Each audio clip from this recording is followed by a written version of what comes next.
There's a dark secret lurking in the shadows of your community library, a secret so ancient and malevolent that it has been whispered about in hushed tones for generations. The library, a place of knowledge and refuge, holds within its walls a darkness that few have dared to confront. The very air seems to thicken with an unseen presence as the sun sets, casting long, eerie shadows that dance across the rows of bookshelves. And Margaret was about to uncover it. Margaret, a dedicated librarian with a passion for preserving history, had always felt a peculiar connection to the library. She spent countless hours among the dusty tomes, often losing track of time as she delved into the stories of the past. But little did she know, the past was about to reach out to her in ways she could never have imagined. Margaret, loved and revered as the guardian of knowledge in a small town, began to hear it one fateful night. The whispers started softly, almost imperceptible, like the rustling of pages in a quiet room. At first, she dismissed them as figments of her imagination, the result of too many late nights and too much coffee. But as the nights wore on, the whispers grew louder, more insistent, and undeniably real. "Margaret, you must not open the book," the whispers warned.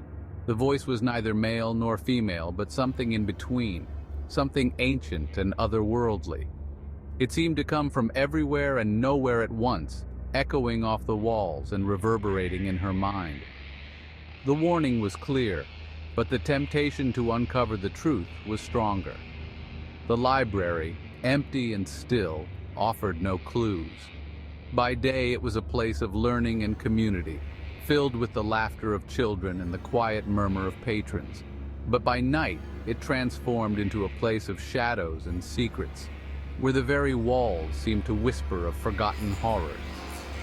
Margaret wandered the aisles, searching for any sign of the source of the whispers, but found nothing.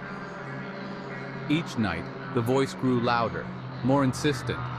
It called to her, beckoning her to a section of the library she rarely visited, the oldest part, where the rare and ancient books were kept.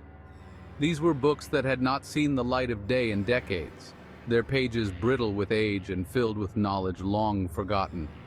The voice seemed to emanate from this section, drawing her closer with each passing night. Margaret felt a chilling presence, especially near the oldest books. It was as if the very air around them was charged with a malevolent energy, a palpable sense of dread that made her skin crawl. She could feel eyes on her, watching her every move, though she was alone. The presence was strongest near a particular book, one that seemed to call out to her with an almost magnetic pull. "The book is cursed, Margaret," they whispered, taunting her. The whispers seemed to come from the book itself, its leather-bound cover and yellowed pages hiding secrets that were never meant to be uncovered. The book was old, older than any other in the library, and its title was written in a language she did not recognize. The temptation to open it was overwhelming, but the fear of what lay within held her back. Consumed by curiosity, Margaret hunted for the book, only to find ghostly figures and faces filled with pain. These apparitions seemed to be former librarians, their faces twisted in agony, their eyes pleading for release.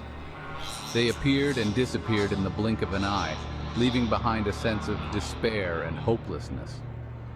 Margaret's heart raced as she realized that she was not the first to be haunted by the book. Her past mistake of damaging a rare book resurfaced, blending with her current terror, questioning her sanity and competence. She remembered the day she had accidentally torn a page from a rare manuscript, a mistake that had haunted her ever since. Now it seemed that the library itself was punishing her for that mistake, using the cursed book as a tool of torment. Her grip on reality began to slip as the lines between past and present blurred. No one believed her distress. Her colleagues dismissed it as stress.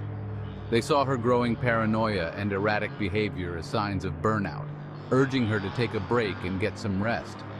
But Margaret knew that what she was experiencing was real.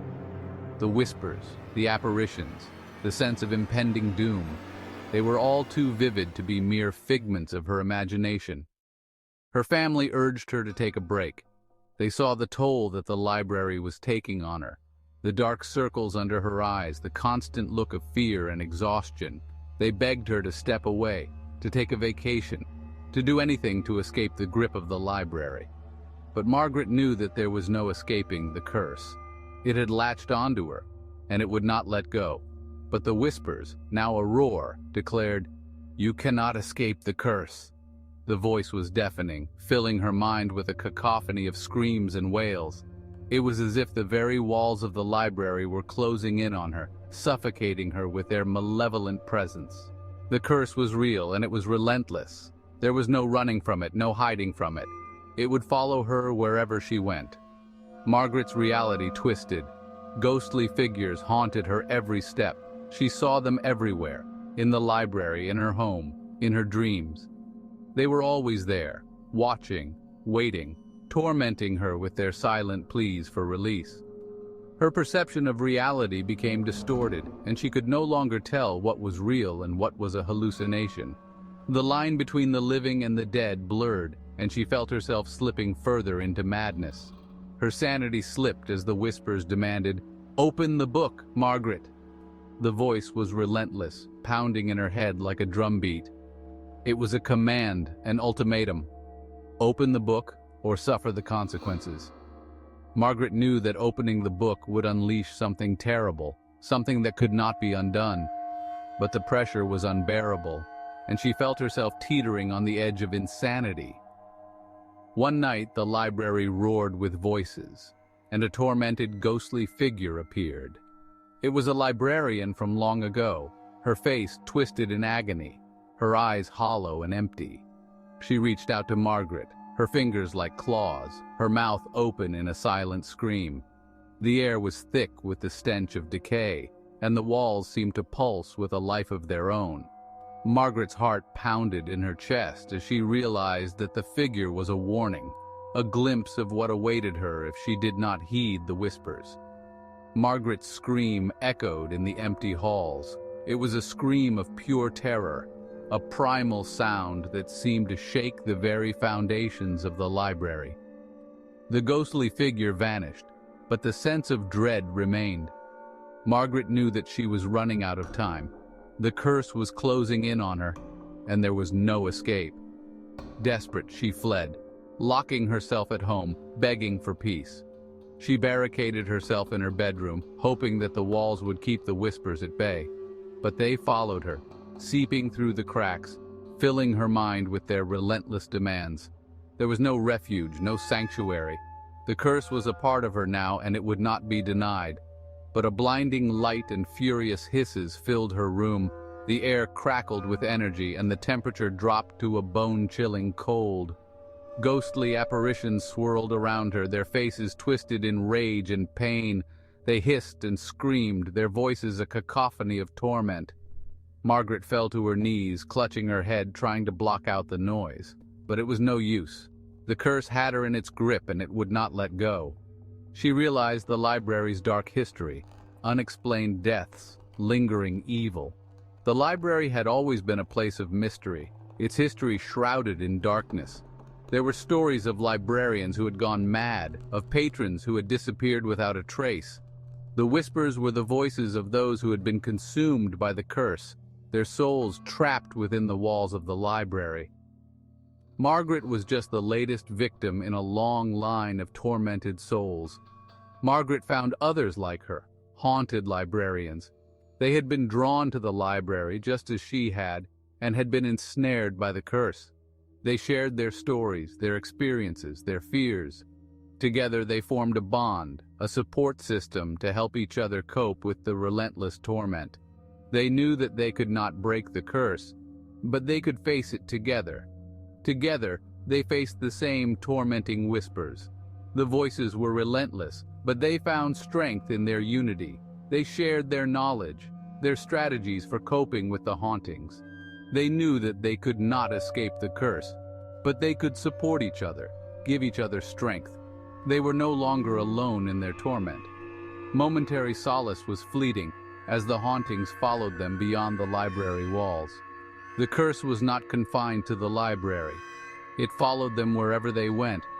The whispers, the apparitions, the sense of dread, they were always there, lurking in the shadows. But they found comfort in each other, in the knowledge that they were not alone. And you, dear listener, have you ever heard whispers in the silence? Felt a ghostly presence? You're not alone. Find others. The curse is real, and it is relentless. But you do not have to face it alone.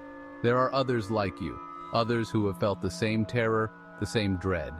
Together you can find strength, find solace, and maybe, just maybe, find a way to break the curse. Together, you might piece the puzzle and, just maybe, make it stop. The curse is ancient and powerful, but it is not invincible. With knowledge, with unity, with determination, you can find a way to break its hold. The library's dark secret can be uncovered, and the souls trapped within can be freed.